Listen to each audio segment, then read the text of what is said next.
Il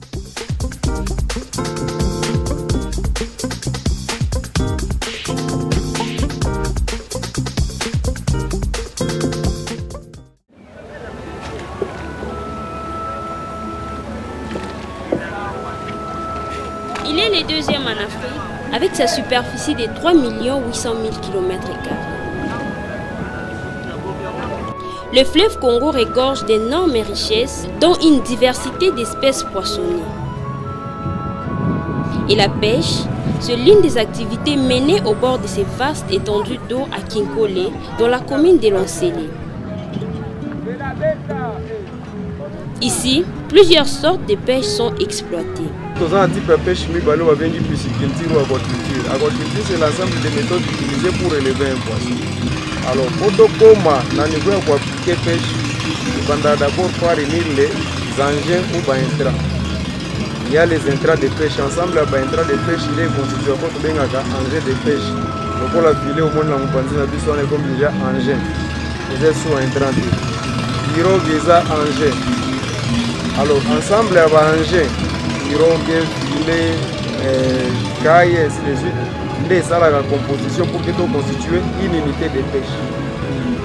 Quand on se constitue une unité de pêche, il faut se déployer maintenant dans la maille pour l'activité de la pêche et la capture. On a la pêche et capture parce que la pêche est filet, c'est ce qu'on appelle pêche et capture.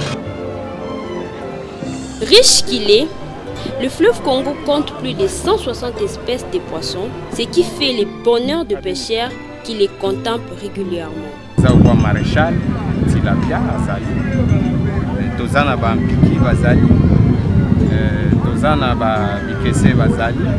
Donc toute espèce vraiment est facile à tozana. Seulement, ces diverses espèces poissonnées ne sont pas visibles à toutes les périodes, confie le chef des pêcheurs de Kinkole.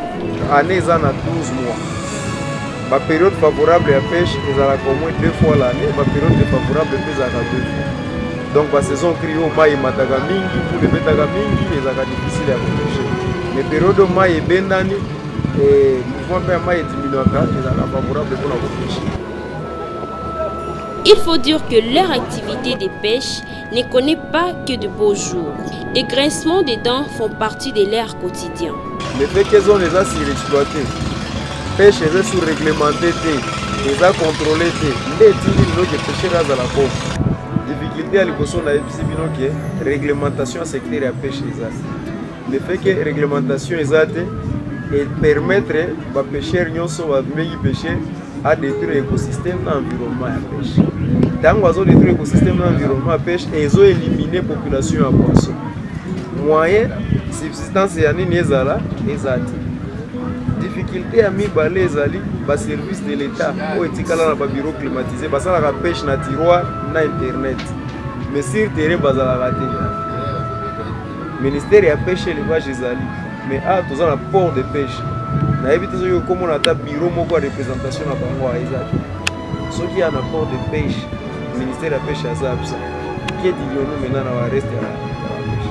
Donc, la difficulté, l'État est absent dans le secteur de la pêche. Pourtant, c'est depuis 2021 que le chef de l'État avait promis aux pêcheurs l'érection d'un débarcadère, un port et des chambres froides en vue de la conservation de poissons. Vu que cette promesse se fait encore attendre, il recourt aux moyens de bord.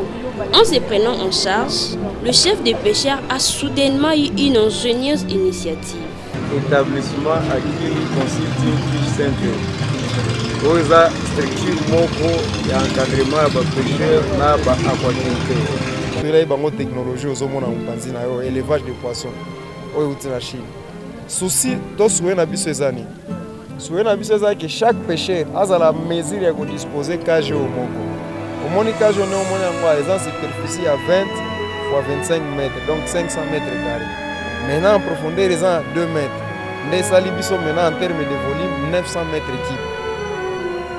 Dans 900 mètres cubes, par rapport à la mise en charge, donc on tient 38 poissons par mètre cube. Si on a multiplié 38 fois 900, nous sommes presque dans les 40 000 poissons pour la cage au monde. Maintenant, na bundi na koboko lango kolesa yango, so ina lesi yango pendant 6 mois et qui atteindre 1 kg. So maintenant atteindre 1 kg. Na prix ya mbisi na biso ya lelo so na teki le kilo na $5 fois 40 000 espèces, j'ai $200 000 et permettre pêcheurs à émerger.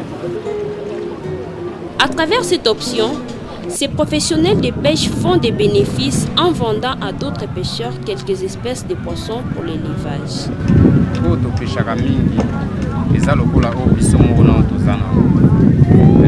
D'ailleurs, pesa na vente, parce que aweza lokola centre. Kwa moya ko préférer pe bande komisio subaza na makanisi biso tozana ngo bayaka kusomba. Malgré cela, l'appui des partenaires est toujours le bienvenu.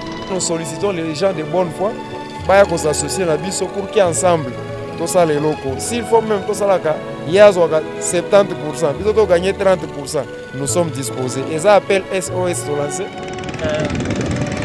L'appui des partenaires, ce n'est pas la seule chose qu'ils désirent. Leur regard se tourne également vers le gouvernement de qui ils attendent un accompagnement solide dans le cadre de l'exercice de leur travail. Donc, pour tous la mbisi, na kulma lebo eza Kinshasa, il faudrait l'État azonga la responsabilité na ye na secteur ya pêche. C'est-à-dire à jouer pleinement rôle na ye ya l'État. Bazongisa ba service ya pêche parce que les services n'existent que de nom. Ils ont un service budgétivore qui ne font absolument rien.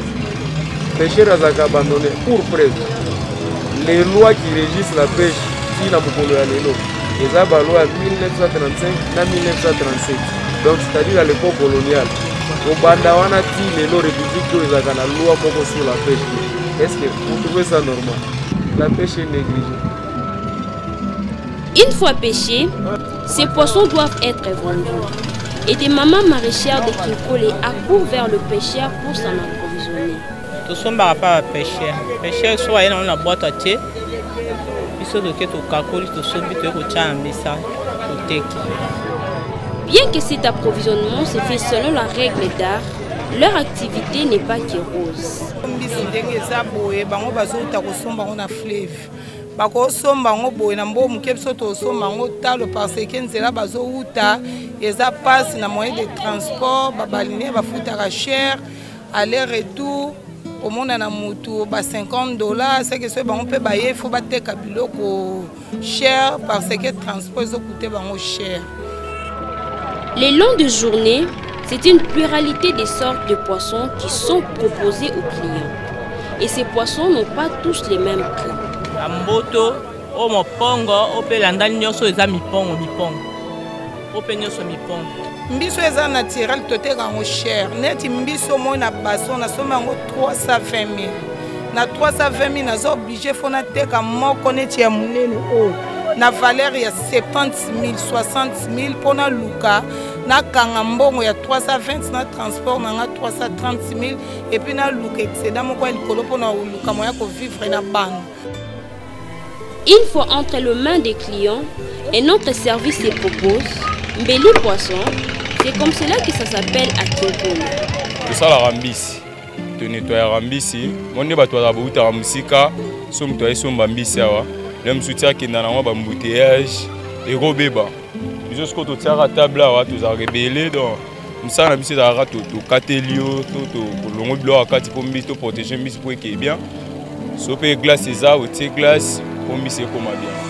Ba prix venez à rater à koyokana ba to ça musala toyokani to ala mbisi musuneti ba benga ngo ba moponga ba longola ngo poso ba mukonga kolongola pena poso ya rapena neti so bi pena mambo mbisi te eza pena difficile o sala ngo bon biso table do biso moko to benga donc to mi pesa comme ce qu'on Mbeli Poisson. Ouais, Mbeli Poisson. Donc benga biso ba Mbeli Poisson.